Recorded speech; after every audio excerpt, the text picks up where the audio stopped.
প্রধানমন্ত্রীর উপদেষ্টা ডাক্তার জাহেদুর রহমান বলেছেন যে শেখ হাসিনা দেশে আসলে তাকে পূর্ণ রাষ্ট্রীয় নিরাপত্তা দেওয়া হবে এবং আইনি সকল সুযোগ সুবিধা তাকে প্রদান করা হবে। তিনি আরও বলেছেন যে আদালত যে রায়টি দেবে সেই রায়টি সকল পক্ষকেই মেনে নিতে হবে। হঠাৎ করে এই প্রেক্ষাপট কেন তৈরি হলো, হঠাৎ করে সরকারের তার আগের অবস্থান থেকে কেন সরে আসলো, সেটার পিছনে যে কারণগুলো রয়েছে সেই কারণগুলোর ভিতরে অন্যতম হচ্ছে ভারতীয় গোয়েন্দা সংস্থার রর প্রধান বাংলাদেশ সফর করে গেলেন অনেকটা নীরবেই, এবং তিনি সফর করে যাওয়ার পরের দিনই ডাক্তার জাহেদুর রহমান এই ধরনের মন্তব্য করায় ধারণা করা হচ্ছে যে শেখ হাসিনার মামলার রায় এবং তার রাষ্ট্রীয় যে মর্যাদা এবং নিরাপত্তা সেটি তিনি পূর্ণভাবে এই সরকার তাকে প্রদান করবেন এবং নিরপেক্ষ দৃষ্টিভঙ্গিতেই সম্ভবত তার বিচারিক প্রক্রিয়াটি সম্পন্ন হবে। আর তারই আভাস মিলছে ডাক্তার জাহিদুর রহমানের এই বক্তব্যে।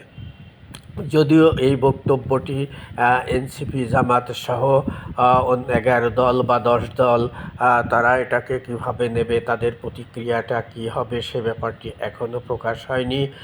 তবে সরকারের অবস্থানটা ডাক্তার জাহিদুর রহমানের বক্তব্যের ভিতর দিয়ে অনেকটাই সামনে চলে এলো, যার পরিপ্রেক্ষিতে ধারণা করা হচ্ছে সরকারের সাথে শেখ হাসিনার যে দূরত্ব, যে বৈরিতা, সেটা সম্ভবত রয়ের প্রধানের বাংলাদেশ সফরের মধ্য দিয়ে অবসান হলো। একই সাথে ভারত বাংলাদেশের বন্ধুত্বপূর্ণ সম্পর্ক হয়তো আগামী দিনে ভিন্ন মাত্রা পাবে এবং একটি সুসম্পর্কের জায়গা হয়তো নতুন করে আবার তৈরি হবে।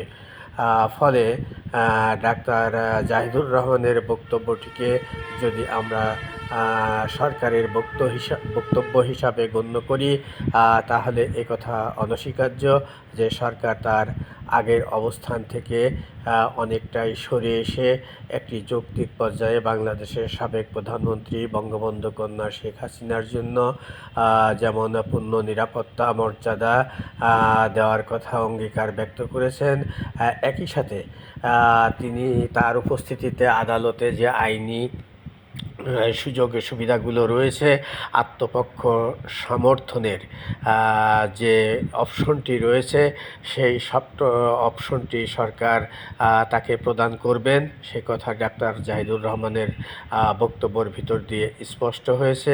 একই সাথে সরকার নিরপেক্ষ অবস্থান অবলম্বন করবে।